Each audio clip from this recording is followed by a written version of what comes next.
Welcome back to Nitty Gritty Sports Talk Show. This is your host tonight, Keith PJ, and I'm on the line with Nick. How you doing, family? Keys, talk to him. What's going on, y'all? How y'all feeling out there? Normally we record on Mondays and Fridays, but we got a special guest for y'all tonight. Running back, Justice Hill from the Baltimore Ravens. What's going on, Justice? What's good? Ain't not much, brother. How everything going during this COVID? Staying safe, your family and everything good? Yeah, family's all good. They're back in Oklahoma safe, and I'm out here in Baltimore still working, so yeah, I'm all good over here. Yes, sir. Yes, sir. So let's get right to it, Justice. Tell us about Tulsa, Oklahoma. Tulsa, man, it's kind of similar to out here. I mean, you got a little bit of both sides, and it's not big, but it's not small. So you still got everything you can do. You still it's people from all races. It's predominantly Caucasian, but you still get a little bit of everything. And so, I mean, I had a great time growing up in there, and I like Baltimore too. So it's been a little bit of a change, but I've been liking it for the most part. What's the biggest difference? I would say the biggest difference is the people. I mean, just the demographics are a lot different here, and it's not like a culture shock or anything, but it's nice to see, a little bit of, For sure. So, Justice, you were academic All-American at Oklahoma State University. What did you major in out there? And for all the student athletes listening, what's some advice that you can give them on how to achieve both in the classroom and on the field? Yeah, so I was a finance major, and for me, I mean, I've always been about the school because I knew in order to get to where I needed to get to, I had to take school important from a young age. So from the time I started school all the way up till college, I mean, I took it pretty seriously. And majoring in finance, it wasn't easy at all. I mean, it was a lot of work, and I still got some hours to finish because I left early. But it was for me. I set the goal for myself that I wanted to be the best in everything I wanted to do. And so for everybody out there listening, it's just if you set goals for yourself, you got to go out there and accomplish them, no matter what the task is. And so for me, I wanted to play at the highest level, and that came with also doing good in school. So everything that it takes to get to that goal, you just got to embrace the process and enjoy everything that it has to offer. Okay, yeah. Tell us a little bit about the difficulty, being a student athlete, and about that a little. Yeah, about how difficult that was.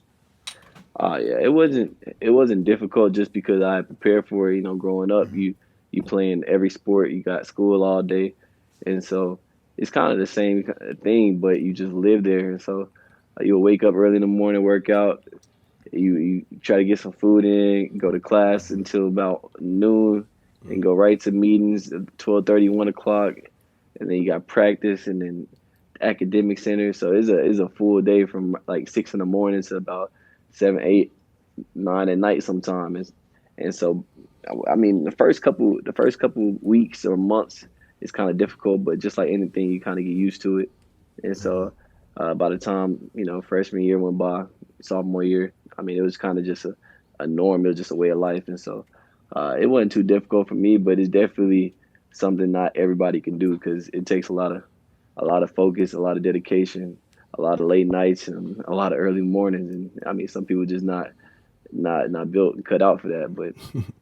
But if you want to get to where you want to be, you got to do those things. Yeah, for sure. It's a marathon. Yeah, for sure, marathon. So tell us, how was it playing for Gundy?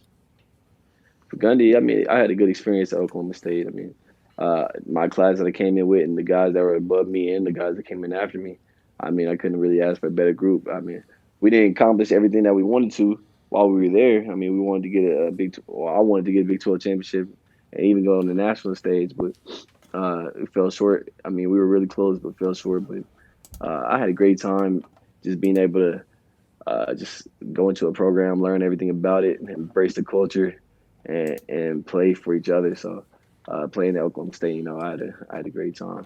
It was a great experience. I'll do it again. For sure. And you had a pretty decorated career at Oklahoma State. Fast forward a little bit. Let's talk to us about your decision to sit out the bowl game. to prepare for the NFL draft? And in hindsight, Yeah. would you have made the same decision? Yeah. I mean, for me, I got injured playing Baylor, and then I injured my rib, and then I played the week after that. I just wanted to play because it was OU, and if you play Oklahoma OU, you always gonna play. I mean, that's something you try to, That's big no matter time. what.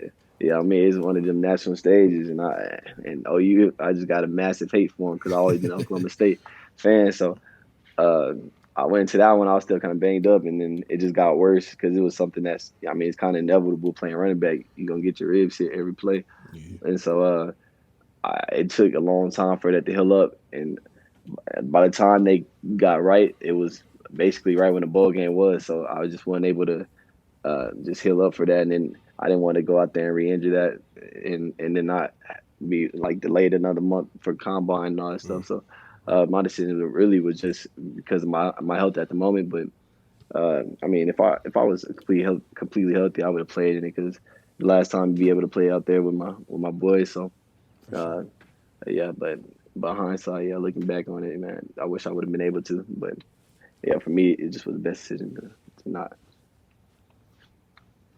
Yeah, you mentioned the combine. Tell us a little bit about that experience. How was that? Hmm.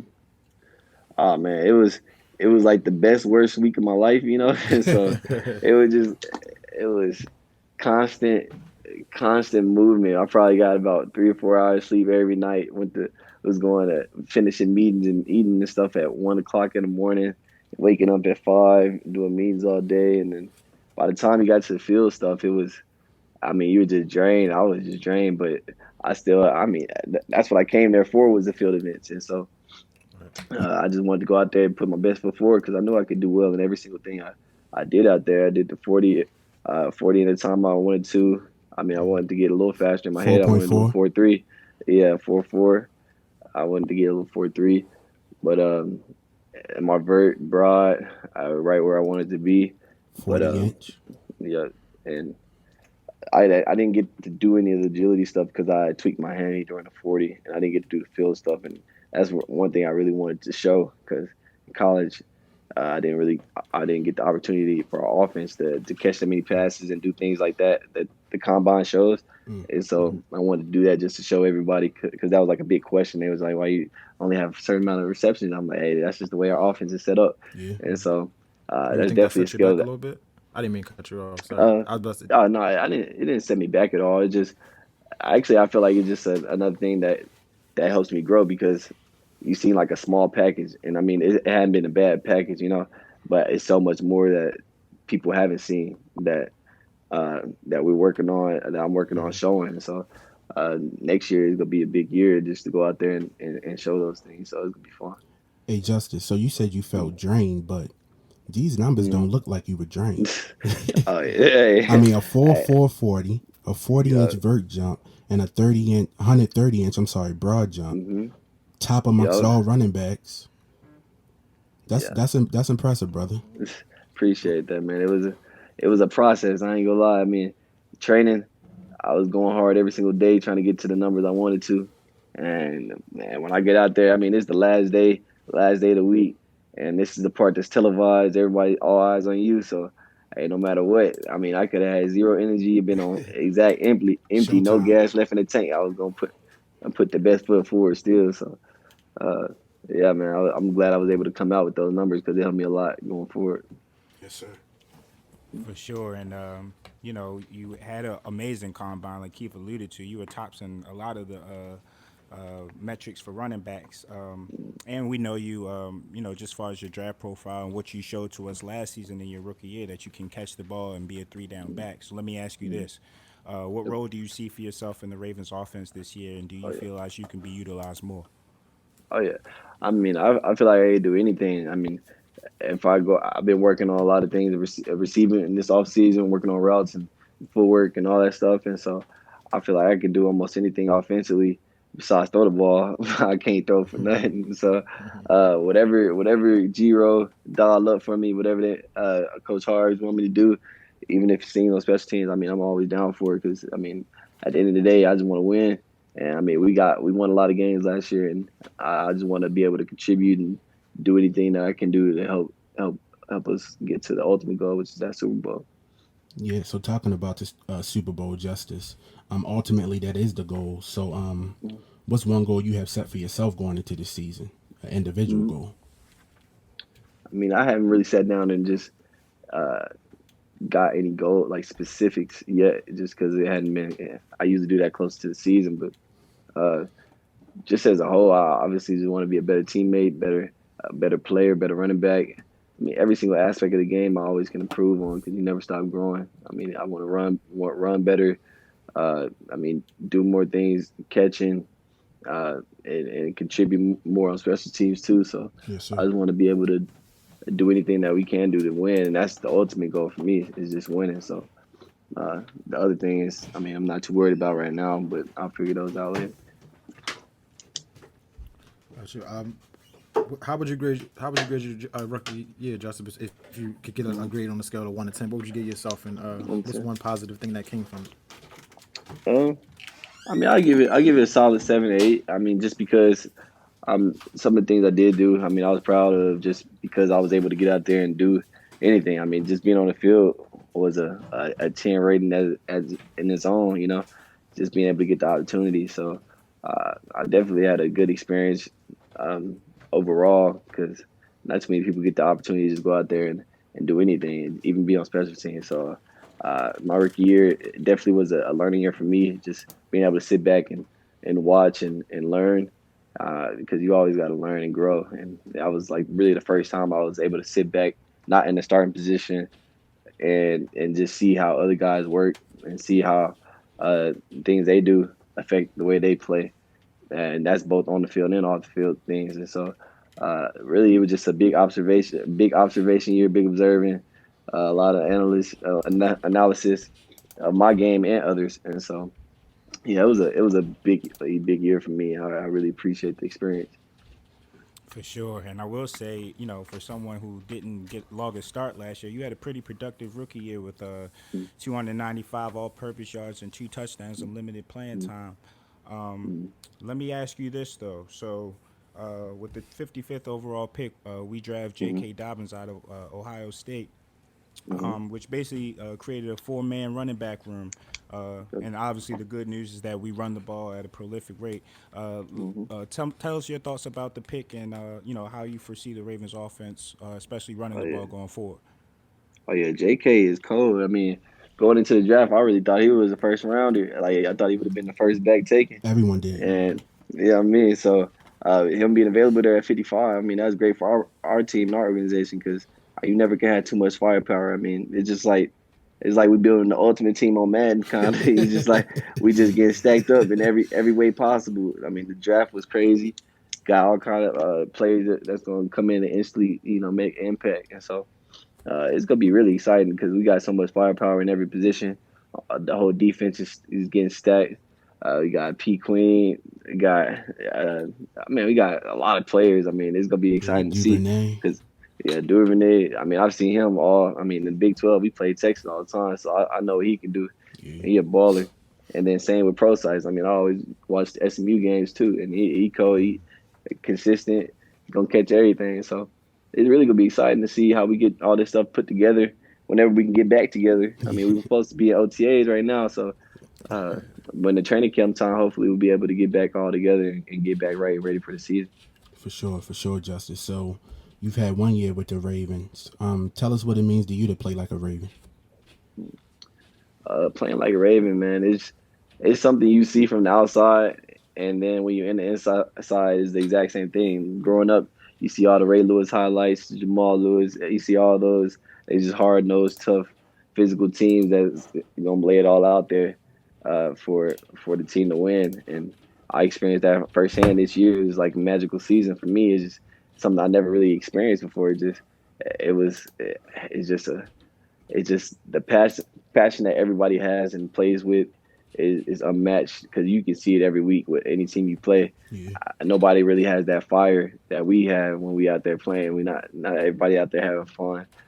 They just out there, playing. So being able to be a part of an organization that loves football and loves everybody in it, yeah, Yeah. I mean, there's nothing I can really really say better than that. I mean, it's been a joy playing for them, and so Nothing like yeah, the culture is crazy. nothing like the It's bank on a especially the Sunday, city. huh? Ain't nothing like the bank on a Sunday, man. No banks open on Sunday except M&T. Yeah. Hey, just take was Oklahoma State your number one choice? That's where you always wanted to go. Yeah, yeah. From the time I was about 3 or 4 years old, I mean, I was an Oklahoma State fan. I turned TV on, saw they colors. I was like, yeah, I love OU OSU because the orange, the black, and the gray, all the combos they used to have. I was like, man, I want to go there one day. So from the time I was like Yep. 5 years old, I always wanted to go to Oklahoma State. And then going into my junior year or after my junior season, they were the first team that offered me, and so Oh, it was really? kind That's of like what's a up. mutual love. Yeah. Yeah, mutual love. I was like, they want me just as much as I want them. So, uh, yeah, I committed about like 2 weeks after I got my first offer, and never looked back. Yeah. Hey, Justice. So how does the state split as far as Oklahoma State and Oklahoma hmm fans? I was a big OU heavy state. I mean, I was always going to the Bedlam parties. I'd probably be one or two players that like OSU or people that like OSU. Everybody else is OU. So I kind of like that underdog thing though. But uh, yeah, the state is really heavy OU. I'm not gonna lie. And no matter what side of it is, the closer to OKC or Tulsa, I mean, most people are OU fans. I would say. All right, sounds good. Let me ask you this. Mark Ingram was recently quoted with saying, "Competition breeds excellence." What does this Mhm. quote mean to you? Competition breeds excellence. I mean, that's a good quote because, I mean, without competition in any aspect, whether it's the business world, finances, anything, in order to grow and get to where you want to be, you got to have some kind of competition because you got to have somebody there to push you. Because if you are always on top, always at the top of your game, or uh, you just that top dog, you really don't have that much motivation sometimes. And so, having somebody or a thing, a place, a business, anything that pushes you to become better or puts you to put you in that situation to be a competitor, it always brings the best out of you. Gotcha. Yes, sir. Hey, Yes. just do you feel like you had like a game to shape, like a coming out party this game? As a fan, Mhm. was it the Browns game when you caught the pass and took it to the house? The What counter was pass. that? I didn't have no receiving So it touchdown must this have game, but yeah, the Browns was my first touchdown though. got that. Yeah, so that's what I'm thinking about. You Mhm. feel like that was your coming out game, or how you feel about that? Yeah, yeah, I feel like that was the first time I really got the opportunity to actually run. Because I mean, I would get some runs here and there, but I was actually able to get some drives on that one because that's the game Marquette went down, and so I just had to be able to fill in when the opportunity was there, and so I was able to convert that week, and then next week got in the end zone again too. So it was a good feeling to end the season with some touchdowns. Yes, sir. Yes, sir. So, Justice, we appreciate all your time tonight. I don't know about Keys and Nick, but this was a great interview, man. We really appreciate you. Oh yeah, man. Thanks for having me on, bro. Yeah, for sure, Justice. And so, good luck this season. We hope you're able to get some training in at least during these times. So, Mm-hmm. best of luck this season, man. You know we rooting for the Ravens, and we'll see you at the bank. Always trust. All right, Hey brother. man, appreciate you, All right, just. be easy. Mhm. Great interview, y'all. Justice, we appreciate that. Yeah, man, that was wonderful, man. He's a great kid, and I'm excited to see what the upcoming seasons have in store for him. I think he's really talented. Yeah, I agree, man. He's one of the guys we should be looking out for this season. So that backfield's deep, and I think he's going to perform, and I'm looking forward to it. So let's take a commercial break, and we'll come back and recap. Brand activations, business openings, recently engaged or any new life event that deserves a celebration. Start planning with Penn Jones Events. Owner and principal planner Paige guarantees a fun and stress-free planning experience, managing every event aspect, including budgets, timelines, vendor negotiations, event design, and more. Penn Jones Events is a full-service wedding and event planning company based in Maryland. We curate extraordinary events tailored to you. Let's start planning today. For a free 30-minute consultation, visit ppjevents.com.